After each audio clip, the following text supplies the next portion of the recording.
പ്രവാസി പെൻഷൻ എന്നത് കേരള സർക്കാർ പ്രവാസികൾക്കായി നൽകുന്ന ഒരു പെൻഷൻ പദ്ധതിയാണ്. 60 വയസ്സിനുള്ളിൽ വിദേശത്തുള്ള കേരളീയന് അപേക്ഷിക്കാം. പ്രവാസി പെൻഷനിൽ ചേർന്ന് കഴിഞ്ഞാൽ 60 വയസ്സ് പൂർത്തിയാകുന്നവരെ 350 രൂപ ഓരോ മാസവും ക്ഷേമനിധി അടക്കണം. 55 വയസ്സിന് ശേഷം ചേരുന്നവർ 5 വർഷം ക്ഷേമനിധി അടക്കണം. മാസം 350 രൂപയാണ് ക്ഷേമനിധി. അത് ഒരു വർഷത്തേക്കോ അതിലധികമോ അടക്കാൻ സാധിക്കും.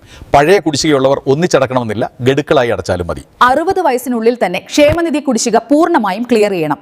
60 വയസ്സിന് ശേഷവും ക്ഷേമനിധി അടയ്ക്കാൻ ബാക്കിയുള്ളവർക്ക് പെൻഷന് അർഹതയുണ്ടാവില്ല. 85 വയസ്സിന് ശേഷം ചേരുന്നവർക്ക് 3500 രൂപയാണ് പെൻഷൻ. അതിന് മുമ്പേ ചേർന്നവർക്ക് ആ അനുപാതം അനുസരിച്ച് പെൻഷൻ സംഖ്യയിൽ വർധനമുണ്ടാകും. 60 വയസ്സാകുമ്പോൾ പെൻഷൻ എന്നത് മാത്രമല്ല, കൃത്യമായി ക്ഷേമനിധി അടക്കുന്നവർക്ക് വേറെയും ഒരുപാട് ആനുകൂല്യങ്ങളുണ്ട്.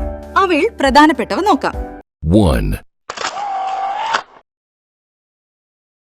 പെൻഷന് ശേഷം മരണമടഞ്ഞാൽ നോമിനിക്ക് 50% പെൻഷൻ ലഭിക്കും. ക്ഷേമനിധി അടച്ചുകൊണ്ടിരിക്കെ മരണമടഞ്ഞാൽ അടച്ച സംഖ്യയും 50,000 രൂപയും നോമിനിക്ക് ലഭിക്കും.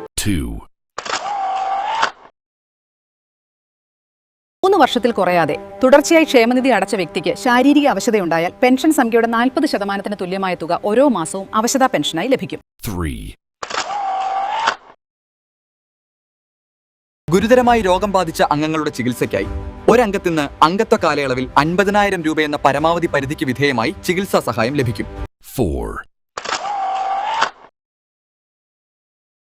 കുറഞ്ഞത് 3 വർഷമെങ്കിലും തുടർച്ചയായി ക്ഷേമനിധി അടച്ച അംഗങ്ങളുടെ പെൺമക്കളുടെയും സ്ത്രീ അംഗങ്ങളുടെയും വിവാഹ ചിലവിനായി 10,000 രൂപ ഒരംഗത്തിൽ നിന്ന് ലഭിക്കും. 3 വർഷമെങ്കിലും തുടർച്ചയായി ക്ഷേമനിധി അടച്ചവരുടെ മക്കൾക്ക് വിദ്യാഭ്യാസ ഗ്രാന്റിന് അർഹതയുണ്ടായിരിക്കും. കോഴ്സിനെ അടിസ്ഥാനമാക്കി പരമാവധി 4,000 രൂപ വരെ ഗ്രാന്റ് ലഭിക്കും.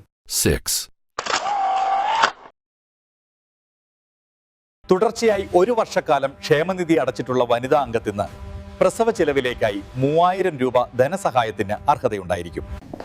കൂടുതൽ അറിയാനും പ്രവാസി പെൻഷനിലും നോർക്കയിലും ഓൺലൈനായി രജിസ്റ്റർ ചെയ്യാനും താഴെയുള്ള ഞങ്ങളുടെ വാട്സ്ആപ്പ് നമ്പറിൽ മെസ്സേജ് അയയ്ക്കുക.